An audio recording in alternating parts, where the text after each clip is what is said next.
Are you ready to unleash one of the hardest hitting attackers in the Pokemon TCG? Well, you're in luck as Ceruledge EX just dropped in Surging Sparks, and it can dish out a massive 390 damage attack for just 1 energy, taking out top tier threats in the meta like Charizard EX and Regidrago Vstar in just 1 hit. Playing this deck, I managed to go on a 13-game win streak on today's stream, but I did also come up with 10 variations of the deck, so you can see how flexible the card can be, but make sure to stick around to the end of the video to see those ones. Now let's get you started on the path to steamrolling the competition as I break down everything you need to know to rack up wins with Ceruledge EX. To deliver devastating hits, we're going to be focusing on Ceruledge's signature attack, Abysmal Flames, so just ignore the fact that there's even a second attack on there. It starts at a base damage of 30, but is going to scale up by 20 for every energy you have in the discard pile. With 20 energy in the list, we can quickly ramp up to 390 damage, taking down anything in the format. Getting that energy into the discard pile is crucial though, so we'll be focusing on powerful draw supporters like Professor's Research and Carmine, which discard your whole hand while getting you into a fresh one. And the MVP for filling up your hand with energy before you discard it is Earthen Vessel. You get to discard a card from your hand, then grab yourself 2 energy from your deck. So ideally you're trading away 1 energy for 2 more, which then get discarded by your supporters. This is also helpful to thin out your deck before drawing and increasing your odds of finding key pieces instead of just drawing into more energy when you do use your supporter. You can even thin out your deck more by using the 2 energy you got off Earthen Vessel as a way to pay for the discard cost of Ultra Ball to help get Pokemon out while boosting up your damage output. A great target for Ultra Ball is of course Ceruledge itself, as it's the only card that can directly target it in the deck, but it doesn't mean you can't also use it to find your utility Pokemon like Greninja, whose ability synergizes amazingly with Ceruledge, letting you discard an energy card to draw into 2 new cards. And we've also got Squawkabilly EX for its explosive early game draw power and as another way to bin your energy. All these cards come together to make for some pretty explosive plays. Ideally you'll want to go first with this deck, so you can set up your Charcadets to evolve them up by turn 2 and start taking knockouts. An opening hand with Charcadet as your basic, a Carmine, some Earthen Vessels, and an out to Squawkabilly EX is ideal. You'd be able to discard an energy from your hand with the Earthen Vessels, then repeat it for each one you have, following that up with Carmine to discard all the energy that you found and get into a fresh hand. Just in case you haven't seen Carmine before though, it is one of the rare supporter cards that lets you break the first turn rule, as you can play it on the first turn of the game going first.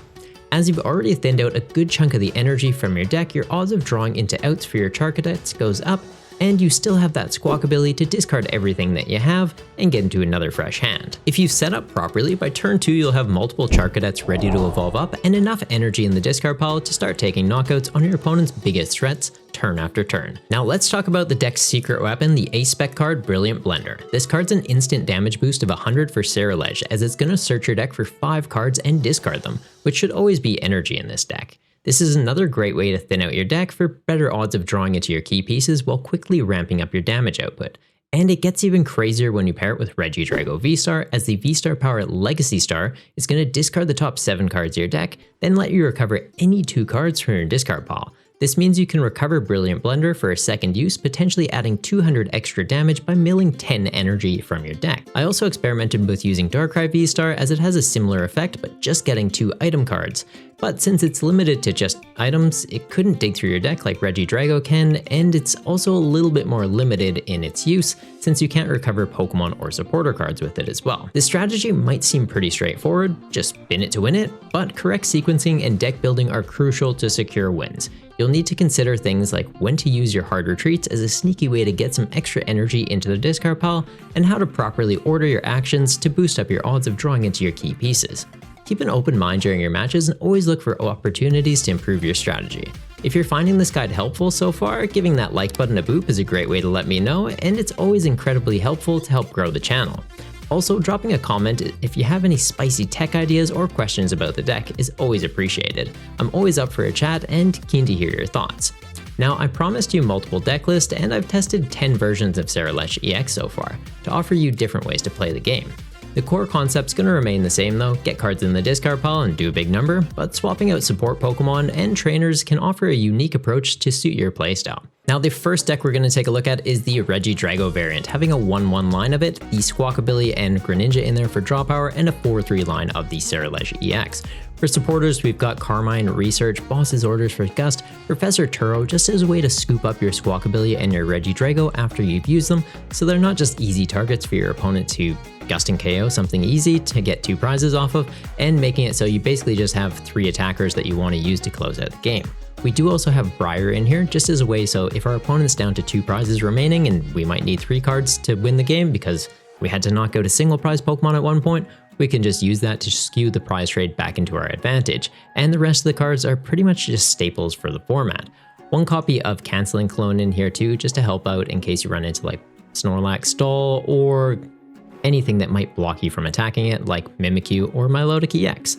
The Darkrai list is effectively just the same thing, except you've got Darkrai instead of Regidrago. It's literally card for card, the same thing. If you want to give it a go, you can, but as I mentioned, the Regidrago just makes a bit more sense since it does offer you some draw power going through 7 cards, getting to pick 2 from your discard pile and putting them back into your hand. So maybe you haven't found your Brilliant Blender yet. It's like, well, Regidrago can help you dig that out. Darkrai can't. Until it's in your discard pile, it's not recovering anything, and Regidrago offers you that flexibility to potentially get like a Ceruledge or a supporter card back from your discard pile as well. Another Vstar we did try out was Palkia Vstar, so having it as a 1/1 line and including some water energy in the list. It makes it so that Palkia is potentially a backup attacker you can go into with Subspace Well, doing 60 base damage, then 20 more damage for each benched Pokemon, and Radiant Greninja being in there not just as a way to draw through cards, but now as an offensive threat as well. Palkia can quickly ramp up energy to use it. Having the Star Portal ability, you get 3 water energy from your discard pile and attach them to your water Pokemon in any way that you like. So you could just put 3 right onto Greninja, use Moonlight Shuriken, you discard 2 energy, but you're going to do 90 damage to 2 of your opponent's Pokemon. So if they're setting up pre-evolution guys, like you're playing into Dragapult, they haven't evolved up, there's 2 Dreepies, you just go, now there's not 2 Dreepies. So yeah, definitely an interesting way you can take the list, and playing very similar to the other variants. The 4th one we're going to talk about is kind of just like a more techie option. So you've got Zamazenta V here with Regal Stance. Once during your turn, you can discard your whole hand and then draw for, fresh 5-card hand. So it's kind of like a slightly weaker version of Squawkabilly EX. You can use this any turn of the game though, but it is going to end your turn when you use it. So effectively, you could go like Carmine, Squawkabilly, Zamazenta all in 1 turn, effectively drawing yourself into, 16 cards? That's not bad. That's a great way to get a lot of energy in the discard pile. In this list, it did experiment with using some different energy counts. So we've got Mist Energy in here. It's a way that you could chuck it onto your Ceruledge. If you run into like Roaring Moon, you're not going to get knocked out by the effect of Frenzied Gouging. If you run into Giratina, they're not going to knock you out with Star Requiem. And it does mean that Dragapult can't put damage counters on you. So something to kind of play around with. Also Jet Energy as a way to pivot your guys into the active spot. Obviously, having a lot of other Pokemon in here, you've got Pheasantipity, Zamazenta, Luminion, Squawkabilly, Greninja. Your opponent could get you in a position where they're just like gusting something up, and having Jet Energy as a way to just kind of like bounce your Ceruledge back into the active is very helpful since Zamazenta has 2 energy to retreat. Everything else, just having 1 retreat, you can just attach a Fire Energy, hard retreat it out, you're in a good spot. But the fact that they could gust all your Zamazenta might make things a little bit awkward. Rest of the list though I feel like is pretty straightforward, including Forest Seal Stone in here for your V-Star power since we do have multiple V Pokemon you can be attaching it to and using.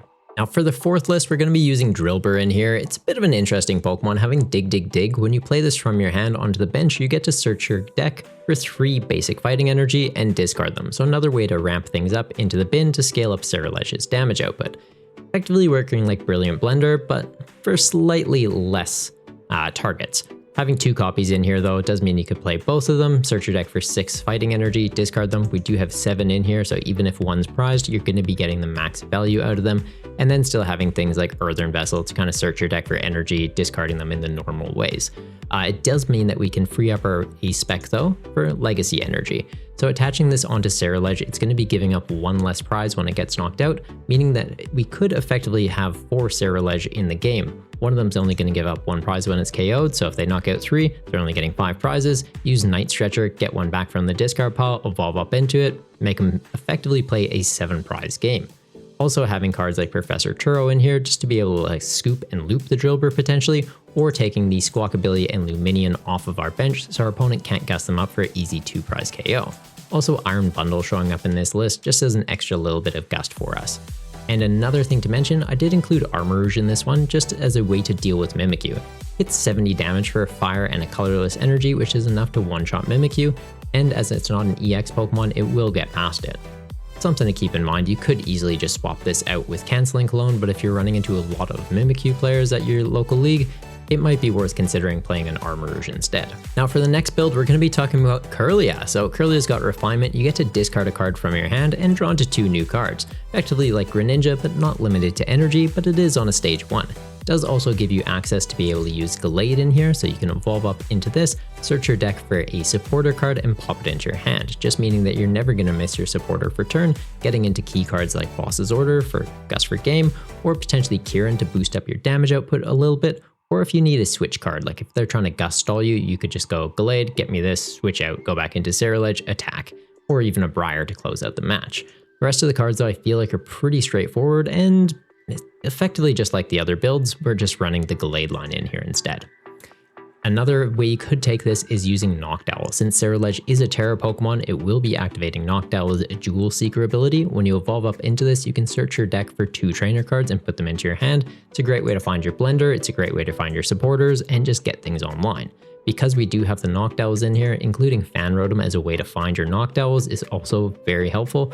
Fan Call is going to let you search your deck for 3 colorless Pokemon with 100 HP or less and just put them into your hand. You can only use it the first turn of the game though, but ideally you're going like Buddy Poffin or Nest Ball to get into this, and then that to get into 2 Hoot Hoots and a Noctowl, and you're doing pretty good. Since this is focusing a lot more on Pokemon with 70 HP or less, you will see higher counts of Buddy Poffin in here compared to the Nest Ball though, whereas the other ones that were running the V Pokemon were leaning more towards Nest Balls and only low inclusions of Buddy Poffin. Another way you could take this is including Zoroark. So this is a list that I saw come out of Japan. It's got the Zoroark with Illusionary Hijacking. It does a multiplier of 60 damage for each EX and V Pokemon your opponent has in play. So it can be very useful if you're seeing a lot of Raging Bolt and Ogerpon lists, since they're basically going to fill up their bench with V Pokemon and you're going to scale up your damage to deal with them.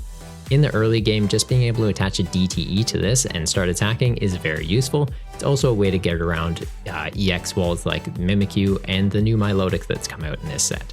We do have access to Mew EX in here as well, being a free retreat pivot Pokemon, while also offering draw power, and it has genome hacking. So another option to use DTE on this, an attachment per turn on another turn. You can copy one of your opponent's active Pokemon's attacks. Yeah, not a bad shout to be able to use that.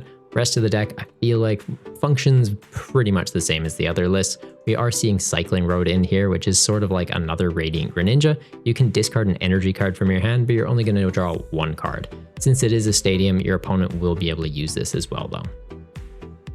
And another way you could take this is just a very simplified deck. We've got 2 Squawkabillies, you've got Greninja, we've got a 4-3 line of Ceruledge, and then the Armarouge to get past the Mimikyu. Rest of the stuff in here, it's basically, yeah, just supporters, get through the list. No V Pokemon, no crazy draw engines. It's just like, make sure you hit Squawkabilly. You have 2. You should be opening it most games. It shouldn't be prized. And yeah, just kind of get your board online as quickly as possible. Pokestop is a way to dig through your deck a little bit more, getting energy in the bin and getting into your item cards. And also including a copy of Roxanne just as a little bit of disruption for your opponent in the late game. Of these lists, which do you think has the best shot at taking down the current meta? Personally, I'm leaning towards the Regidrago build, as I managed to pull off a 13-game win streak I mentioned earlier while I was using it, but I'd love to hear your thoughts, so make sure to drop a comment below with your favorite or any adjustments that you think the list might need. And if you want to see the deck in action, check out the link for the stream where I played it live, or here's another video that YouTube thinks you'll like. Till next time though, stay golden, Yakumba.